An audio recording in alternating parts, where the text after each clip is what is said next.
and In Between, the podcast for neurodivergent weirdos and queers who forget about struggling to adult, we're struggling to human. At least that's what everyone's telling us. You're right.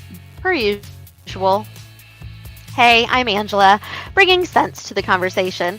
From here on my soapbox, I shed light on the things society doesn't want you to talk about. You know, the real shit that matters: intersectional thinking, sexuality, queerness, neurodiversity, consent, and the fact that self-care is bullshit. For me, it's all about community and how we can care for each other. And I'm Molly, giving a big fork you to cookie cutter solutions. I help burnt out, busy as fuck, neurodivergent, and queer entrepreneurs make shit happen by providing out of the box solutions and sustainable systems to grow your biz. For me, it's all about doing what makes sense for your brain. Enough with the chit chat. Let's get to it.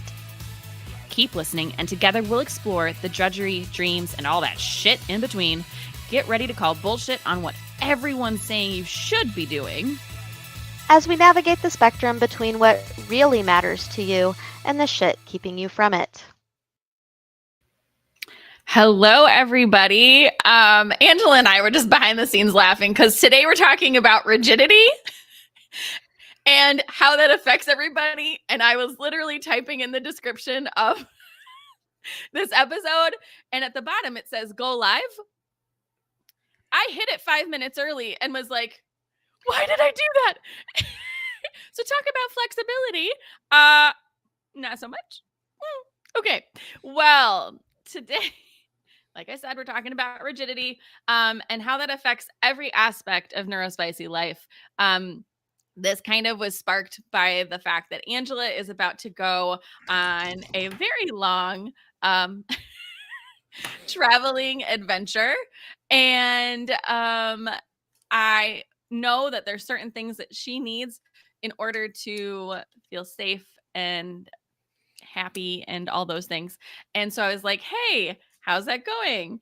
And it really turned into a completely different conversation. Right.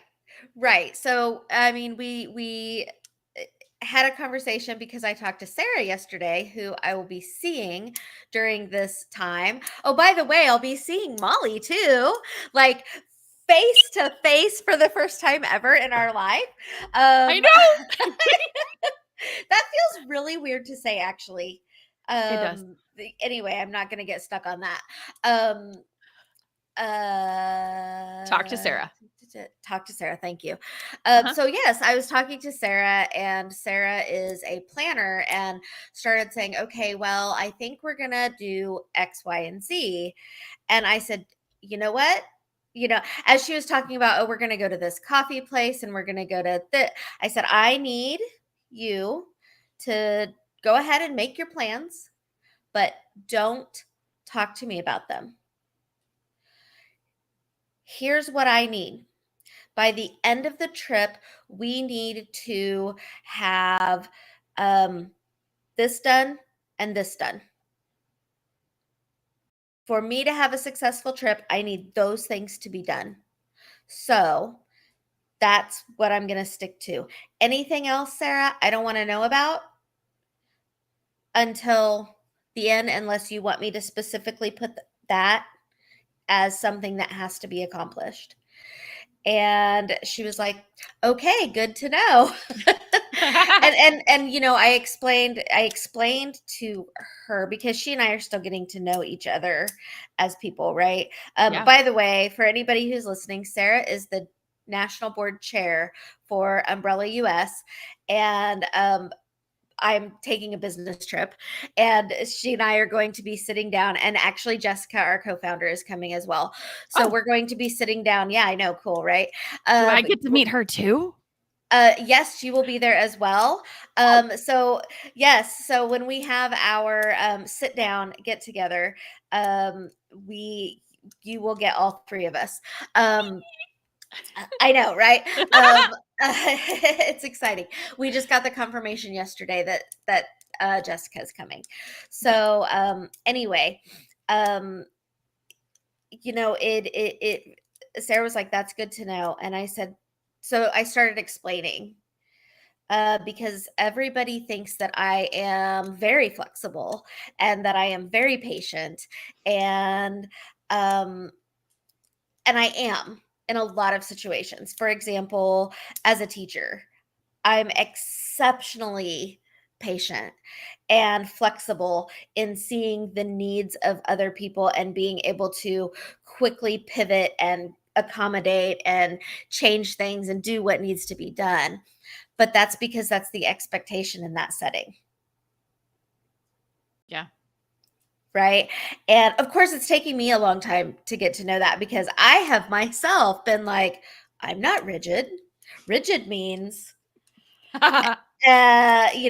rigid means that I don't accommodate other people, that, I'm completely inflexible, and I'm one of the most flexible people you've ever met.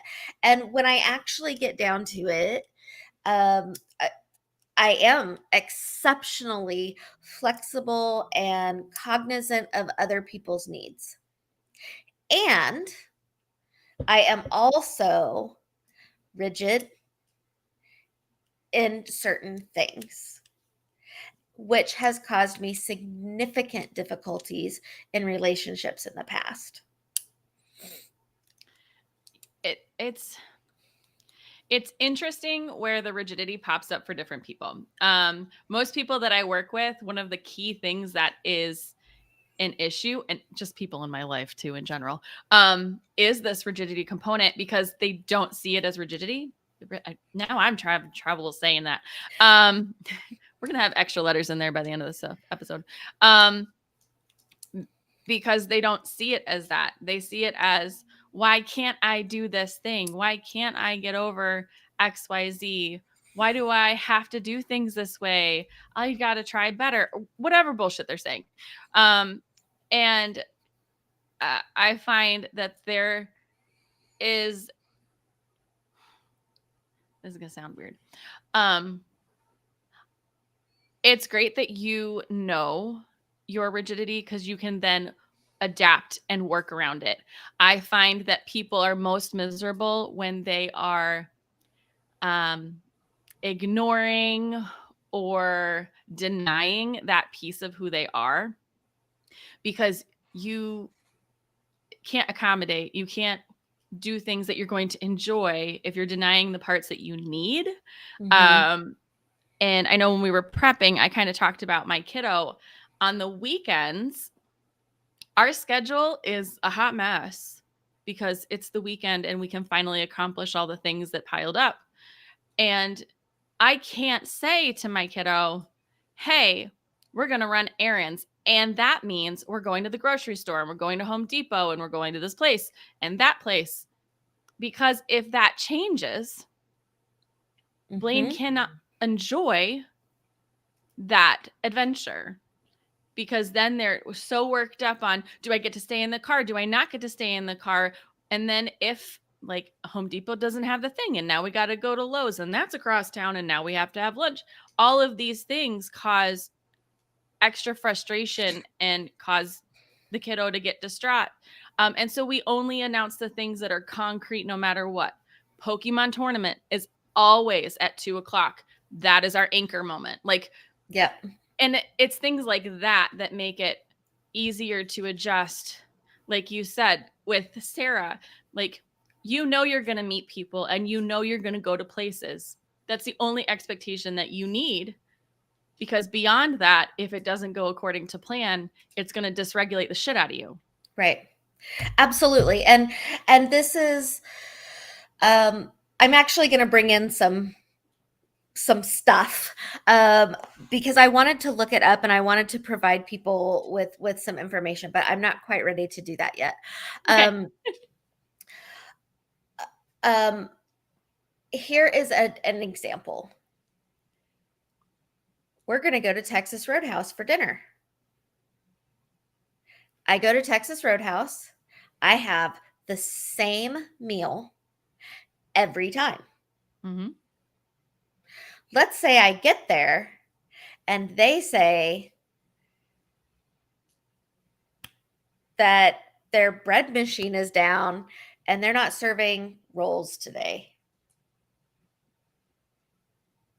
I'm leaving. like, but that's part of what I eat, and now I can't. Or let's say they don't have white gravy and they offer me brown gravy instead of white gravy. I am going to really struggle with that. And it would honestly be easier for me to go to a completely different restaurant than it would be for me to choose something different to eat at this one.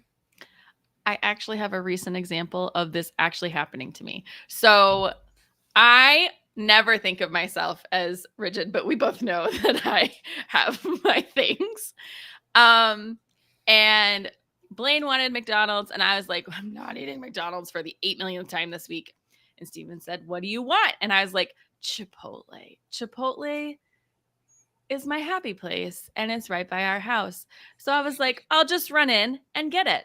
Now, the line was through the door, but I needed the fucking Chipotle. Mm-hmm. So I wait the whole goddamn time, listen to everybody's sob stories about the week, which I could have cared less about. Already super grumpy. And they have a new meat out, which has like pineapple, like it's really good. So you might not like it. That's okay.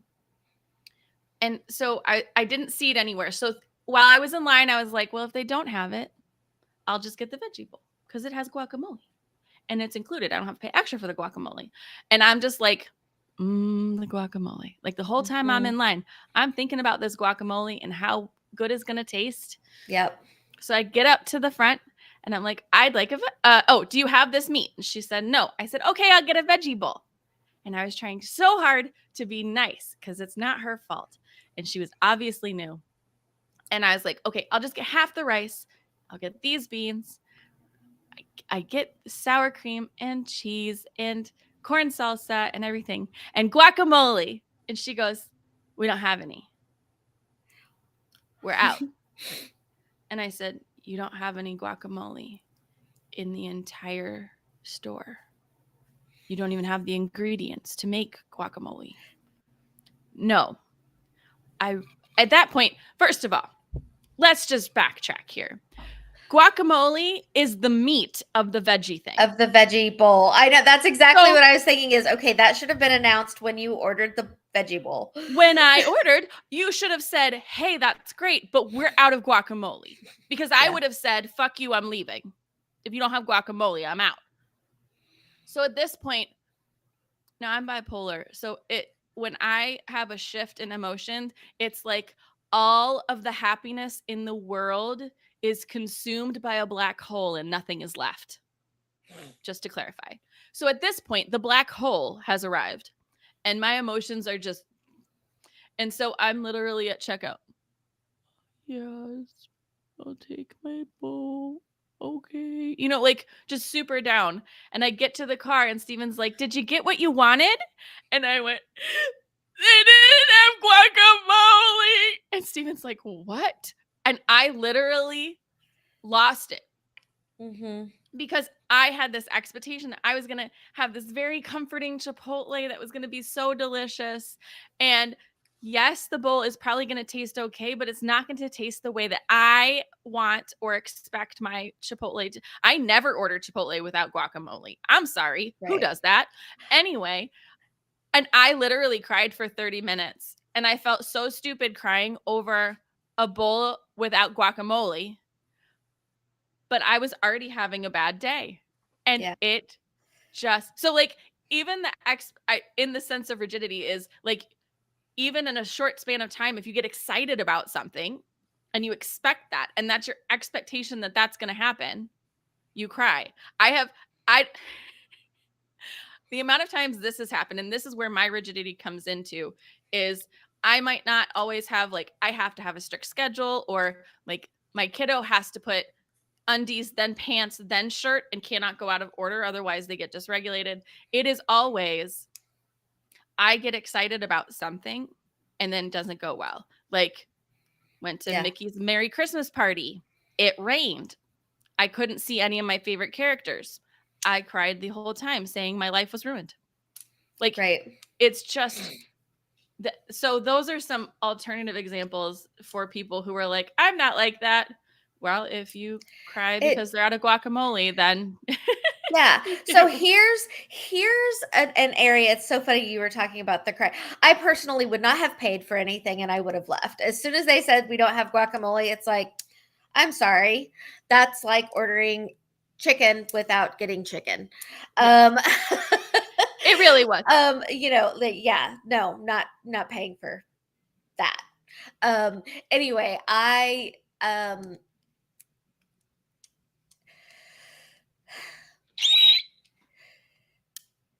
my friends who we RP with think that it is hilarious how I get so attached to characters. And, sometimes characters die. And for me, I go through an extensive period of grief. For example, we were playing Amber, and now, mind you, Amber is a series of books from Roger Zelazny, and it was turned into a diceless RPG game. And basically, I have a character that I started a LARP in with Jordan. That's my partner. That's my husband. And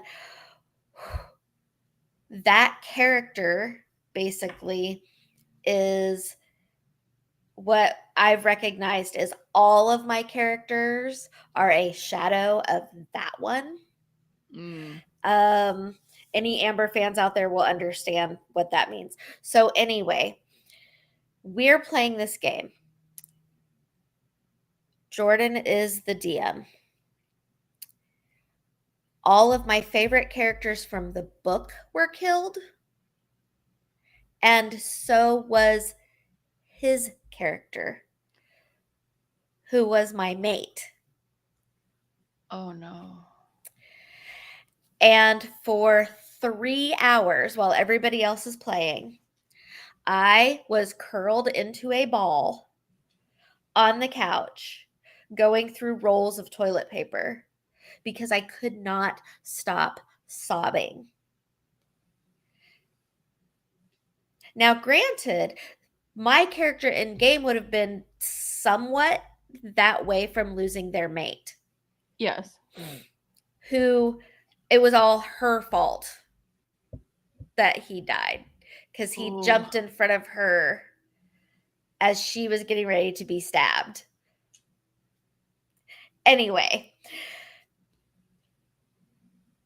to this day, I am still emotional about that.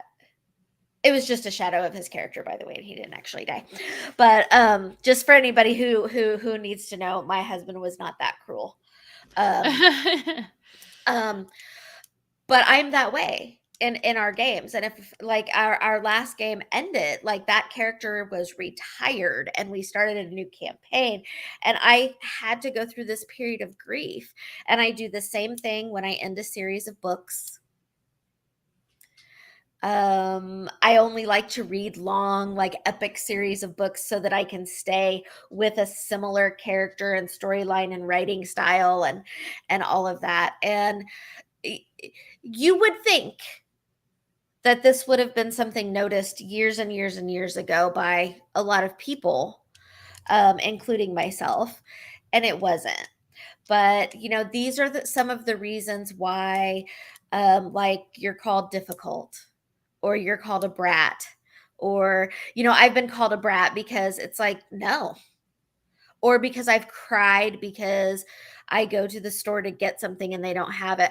I mean, when I moved to Montreal and had to go to the grocery store and learn all of the they didn't have a lot of the stuff, being from Kansas and being able to buy the things that I need to make chili, not necessarily, and Mexican food, like these things are not always as accessible. Like they didn't have tortillas at the grocery store. And I don't make my peanut butter? and I don't make my own tortillas. Well, they do, but it's a different peanut butter. Not that they didn't have the kind of peanut butter that I get, right? So, I stood in the grocery store and cried. And these are things that when you look at somebody and you think that they're a brat, are they a brat? Or is there some cognitive inflexibility there? And knowing that could make a huge difference in the way that you communicate with this person, the way that you support this person. I think this feeds into the sensory piece too, because food specifically, people talk about like it's common for kids to like, I like chicken nuggets, but it's common for neurodiverse kiddos or adults. Oh my goodness, I do not want to talk to you, person. Sorry, my phone went off. For neurodivergent kiddos and adults, chicken nuggets might be a specific brand in a specific breading and a specific type of meat, and it can only be cooked in a specific way with a specific ketchup, yes, or whatever sauce. Correct. Which is a sensory, like maybe one breading is softer than another, maybe one way of cooking, smell, or all of those things. And so the rigidity is, I know that I'm dysregulated when I eat this specific thing. So I will not eat this thing to protect myself from experiencing that. And that becomes a standard piece of that rigid feature. I don't want to try new chicken nuggets. I don't want the risk of being dysregulated. Therefore, I won't. Or right. I don't want that mac and cheese because XYZ. I can't eat somebody preparing that mac and cheese because I don't know how long they cooked it and it might not be crunchy enough. And I need it to be crunchy enough. So I can only cook it for 4 minutes. And, it's all of these things. And a lot of this rigidity is not conscious. Like, it's your brain automatically protecting you based off of the input that it's getting, which is the part that I find so fascinating as the psychology nerd that I am, is a lot of people are like, are confused by how the brains work for neurodivergent folks. I mean, we're quirky and interesting, don't get me wrong, but it's our brains in some ways auto protect, sometimes against our will. And it's, these symptoms are really protective measures that our brains and body. Did your stim mag just pinch you? No, I felt like I was going to drop it.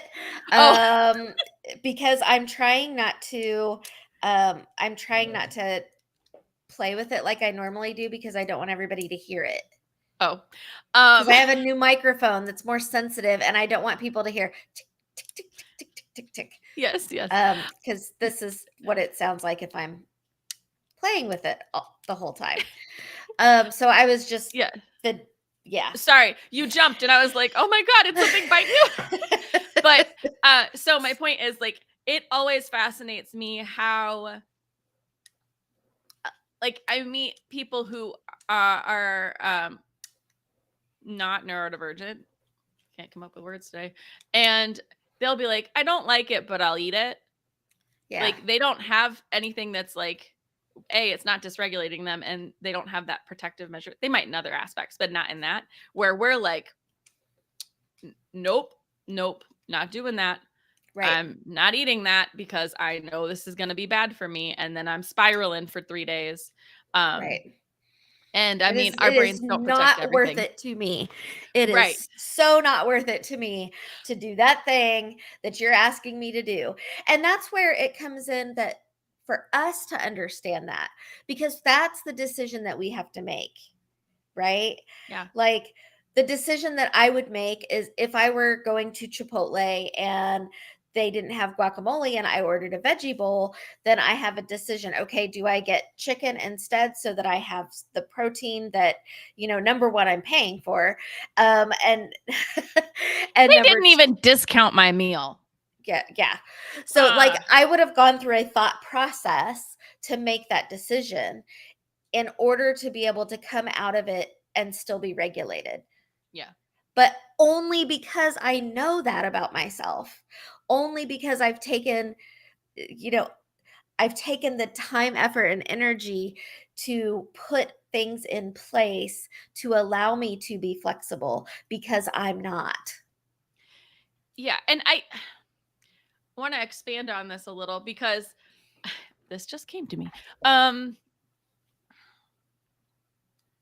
We are trained to think of all these things that we do as negative traits or what have you, when in reality, they're not traits at all. Stop They're being just, a brat. yeah, Oh, why do you have to be so difficult? right. Don't be such a picky eater. Um, Stop being a bitch. Stop yelling at me is my favorite. I'm Mhm. not yelling at you. Um, anyway, I think I'm noticing a lot as I work more and more and more and more with different people who are neurodivergent in neurotypical spaces, or like I'm helping. I just talk and then people are like, "Oh my God, is this me?" And I'm like, "Yes, it is." Um, it's like all the time. Is they see those things as negative traits, and so they don't want to accommodate or feed into them. But when we shift the mindset of this isn't a negative trait, this is a protective measure, like in this instance with the rigidity. And so when you lead into that and you understand that, you can actually do more or accept more or handle more Yep. or whatever. And that's huge for a lot of people. And the biggest thing that I think is important to note here is it takes a while to do the mind shift. Don't get me wrong, but this is something that can be accessible to all neurodivergent folks if we as neurodivergent people continue to talk about it and put the now you all know I'm not a huge positive psychology person, but like if we put the positive spin on this and we stop saying that we're broken and we start saying this is us and this is why we do this, I think the why is the most important thing. It is going to be an accessible thing that all neurodivergent people can utilize once they hear it, because I would it's say all people. well, yes. I Yeah. mean, it does help because I am working with a couple people who work in a team of neurotypical people. And the education to the neurotypical people on how the neurodivergent person is and works, and that they're not lazy, that they're not scatterbrained, that they're not all these things, significantly helps, because understanding, yes, your brain thinks in a single thought, but their brain thinks in 50 thoughts at once. Like Mhm. explaining those things is super helpful, or they're going to need you to remind them because that's just not their thing. Like it does Right. significantly help. So share. And almost always, if you see another neurodivergent person and you're like, oh, they're struggling, sometimes it really does help to just be like, hey, do you need to break over here? Like if you're in a group, like for Mhm. me, business stuff is business networking. And there's almost always the wallflower table, which is really just the neurodivergent table. And so like making sure that we don't send somebody who's going to dysregulate all those people to that table is important, because I know that that's going to make it so these people don't want to come back. Mhm. Whereas not to be clicky, but to make it so everybody can enjoy the experience the best way possible. Like those are the things that we can do when we're out and about in our different spheres of like Mhm. locations to help ourselves and to help others. I think that's important. I Yes. totally just took a tangent. Well, but actually that leads into, okay, my brain is going in like 5 different places right now of things that I would like to talk about on this, but you said one of the important things to remember is that people have a notion of what rigidity is, and that it's negative. So when I Googled this, um, I Googled rigid thinking. And then I took a screenshot of the first 2 things that popped up. Here's the first one. It's from A Total Approach. Now, me referencing these things does not mean that I endorse these things. I am sharing information that came up on Google. It's the first 2 searches. That's it. Just put that out there right away. Yeah. This first one is from A Total Approach, and it's called The Positive Side of Rigid Thinking. This was the #1 Google hit. It said, rigid thinking is characterized by a desire for predictability, displaying difficulty with unmet expectations, feeling compulsions to do certain things, and ... The second thing that came up is Wikipedia, which says rigidity, parentheses, psychology. Mental rigidity refers to an obstinate inability to yield or a refusal to appreciate another person's viewpoint or emotions characterized by a lack of empathy. So those are the first 2 things that popped up, and look how vastly different they are. That is a great demonstration of how society sees rigidity. There are those very different perspectives depending on where you are, the knowledge that you have, right? Now, I went to Psychology Today, and again, this particular person who wrote this article, I am not endorsing this person. However, this article that was written in 2016 called Cognitive Rigidity, the 8-Ball from Hell is a good article as far as understanding this thing. And so this is written by James Copland, who works with a variety of neurodivergent conditions, or worked previously, is retired now, worked with a variety of ND conditions in children. So he explains the externalizing behaviors and internalizing behaviors. And of course, we'll share this article and resources. But he talks about insistently repetitious behavior. Okay, going out to eat and ordering the same thing at the restaurant.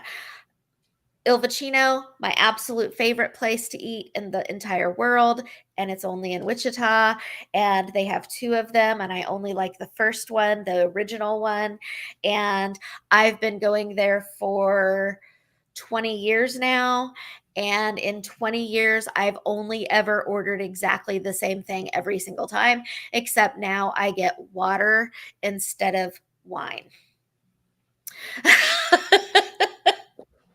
But I get the same thing every single time. And for anybody who goes there and wants to know, it's the Bianca, and it comes with a side salad. And that's what I get every single time. And then I get tiramisu for dessert. I do want to point out that you changed the wine thing because you found out you were allergic to alcohol. Because I had a significant shift in the way my body reacted to the inflammatory processes caused by alcohol. Yes. Right. So it wasn't just like, I'm going to show up one day and not drink. It was a physical thing that was changing that for you. It was a forced change. Yes. Absolutely. 100%. Okay. So difficulty with unmet expectations. Okay. When I have a job interview and people ask me what my weakness is, I tell them that I struggle with expectation, and that is something that I monitor for myself, and that I work very hard to set my own expectations for myself and for others, so that is not difficult for me, because it absolutely is.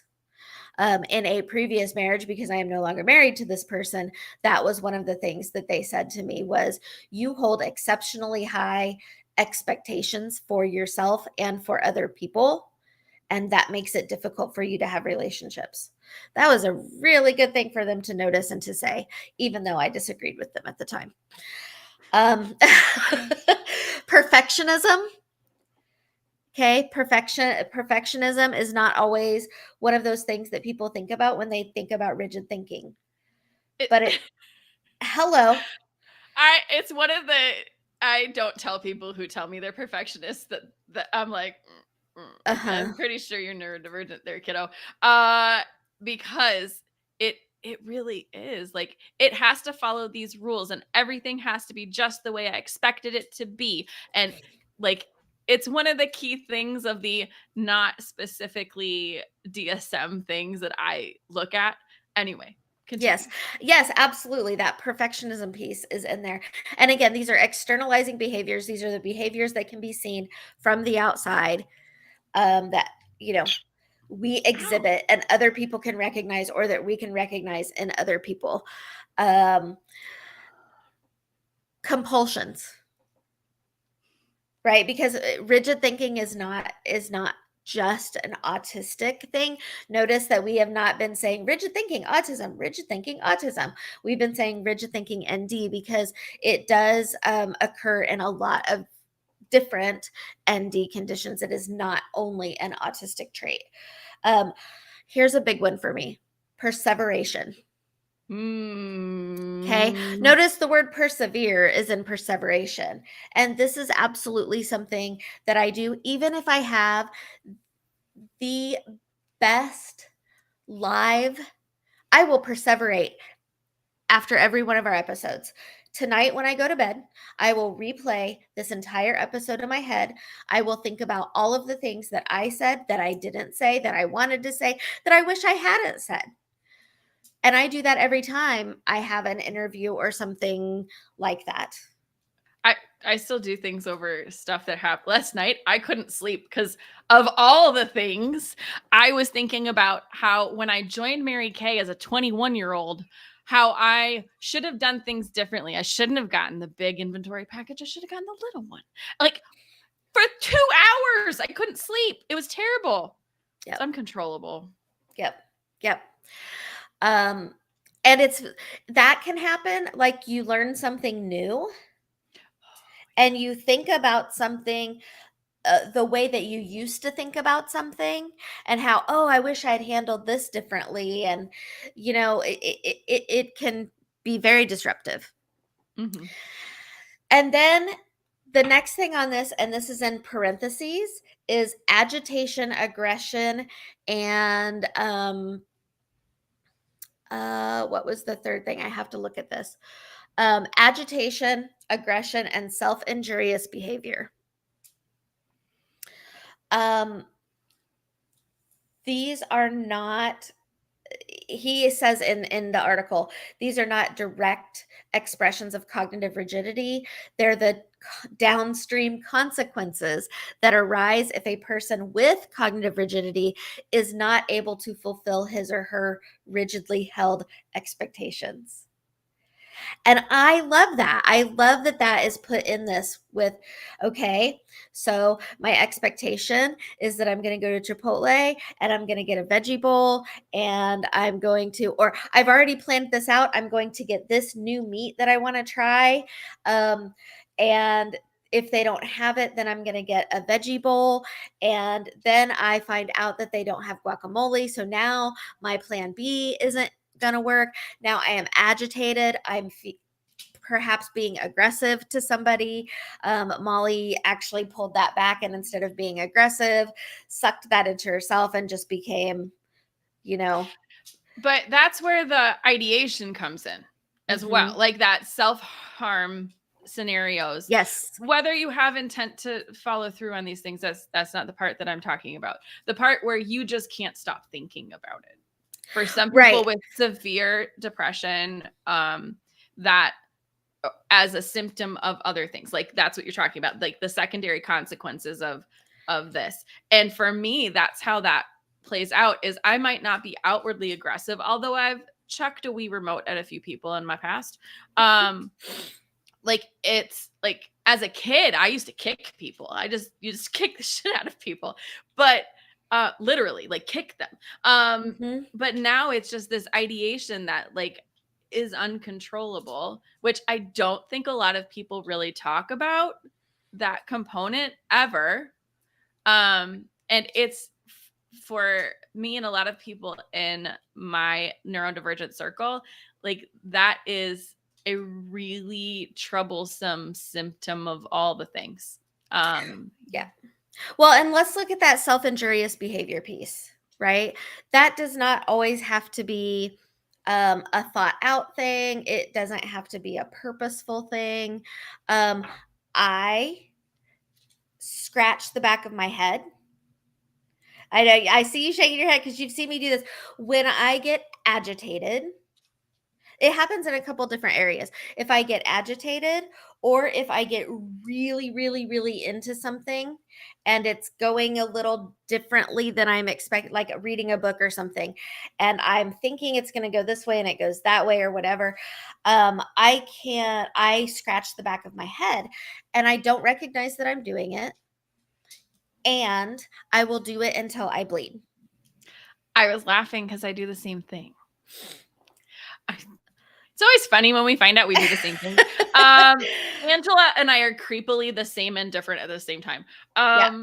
No, I do. So I have whatever dermatitis, and seborrheic dermatitis. That's the word. And so as I get stressed, I itch, and so pretty much I feel like most of my scalp is a scab, but I do it to my ears too, and I almost always have a cut or a scrape because I can't stop. Yeah. So here's an example of something that I have done recently. I love the massage guns, and I use the end of it that has the two prongs that go like this. I'm showing two prongs. It has the little snake bite, two prongs that can go like on either side of like your spine. So I have this and I use it all the time. I love that vibration. It goes on for 10 minutes. You turn it on, I turn it on to high and I put it on my muscle. Or, I tend to get a really tight jaw. So I'll keep it on the low setting and I'll use it like on my face. I was reading a book and I have this nerve that's in on my ankle, and I really like how it feels on that. But if I am not conscious of what I'm doing, I will kind of set it on and dig it in. And I've done that recently until it just scraped all of the skin off of each side of my ankle. It felt really good I'm cringing. I know. It felt really good on that nerve, but I wasn't paying attention to what I was doing because I was in my book. And so it was just staying in one place and like the kind of rubbery thing. And it just, until I was bleeding. That's what it's talking about with self-injurious behavior, because I was, seriously into this book. I was compulsively reading, right? Like I wouldn't stop the reading. Nothing was going to make me stop. And there was something happening and it was like not meeting my expectations quite. And I was, so that's why I really, really like this article. So that's the externalizing behaviors. And then you get into the internalizing behaviors of this. And perfectionism is on there again. Which I think is not surprising because it's an internalized behavior. Obsessions, right? And then in parentheses, the consequences of these are anxiety, depression, and suicidality. And I would like to start having the conversation of cognitive rigidity in this context. Because I think it would really, really, really help people understand.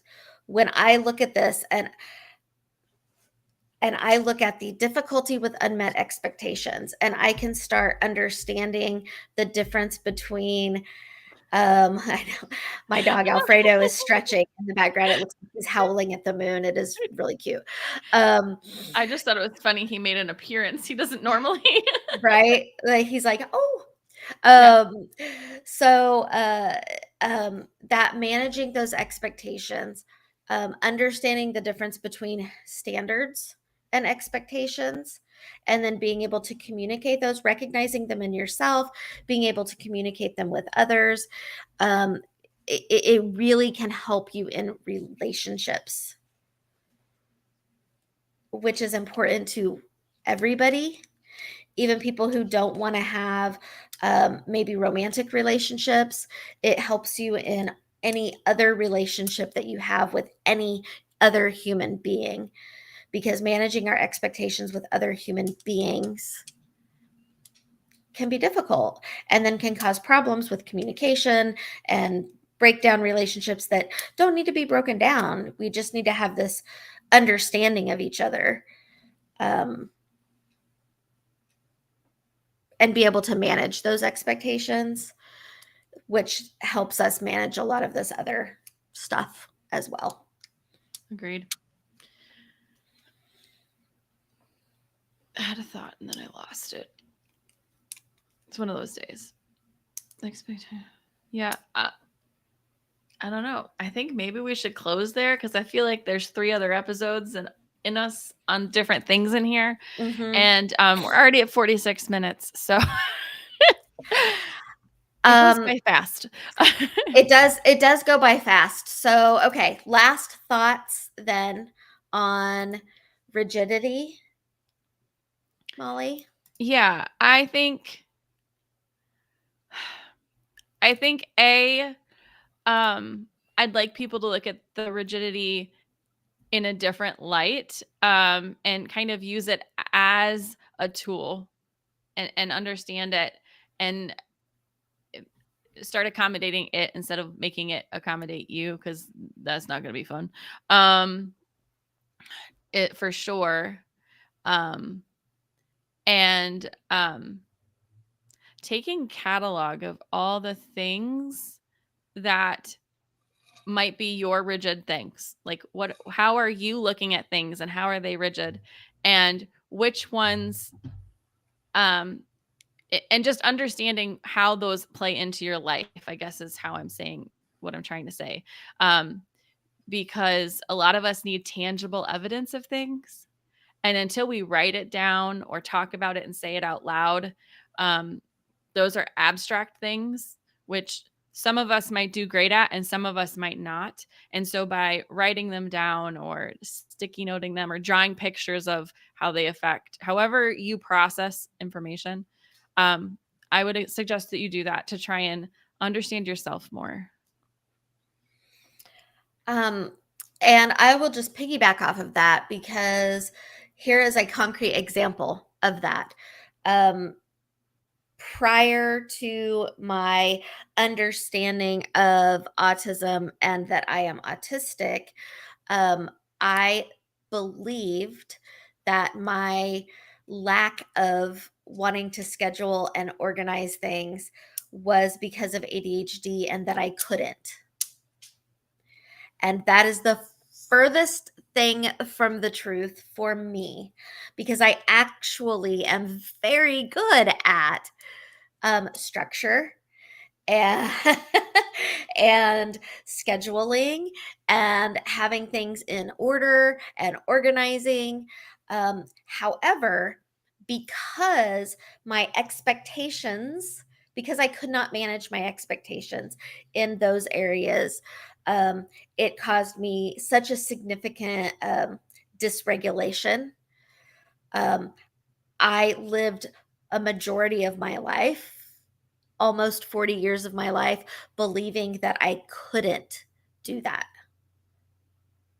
when in actuality, I just needed it. I needed the structure.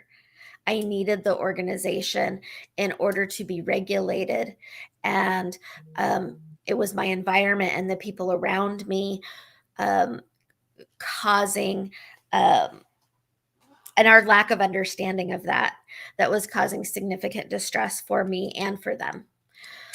Which is why I could be a teacher and I could be in a very unstructured setting and seem like I am patient and flexible, because that is the expectation in that setting. As a teacher, you have to be flexible, thinking on your feet with it all the time. That's the expectation. Therefore, it was easy for me. Yes. Okay. Okay, one last thing, because this triggered something for me. This is kind of irrelevant, but relevant. So just bear with me. When you are trying to find solutions to rigidity and like scheduling or doing things, tools that help kiddos help adults. Yeah. Visual schedules, having a rigid schedule with flexible time pockets. My favorite. I mean, if you need to eat the same thing every day because it brings you comfort and take a vitamin to make up for it, do it. Like all of these things are helpful. Having a capsule wardrobe so you don't have to make as many choices. Like all these things we do for kids work for adults. We don't grow out of our neurodiversity or our No. neurodivergence. We don't grow out of our neurodivergence, folks. It stays with us.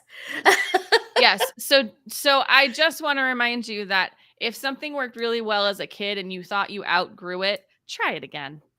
Yeah. Anyway, sorry. That was And it's perfectly okay to do that. Yeah.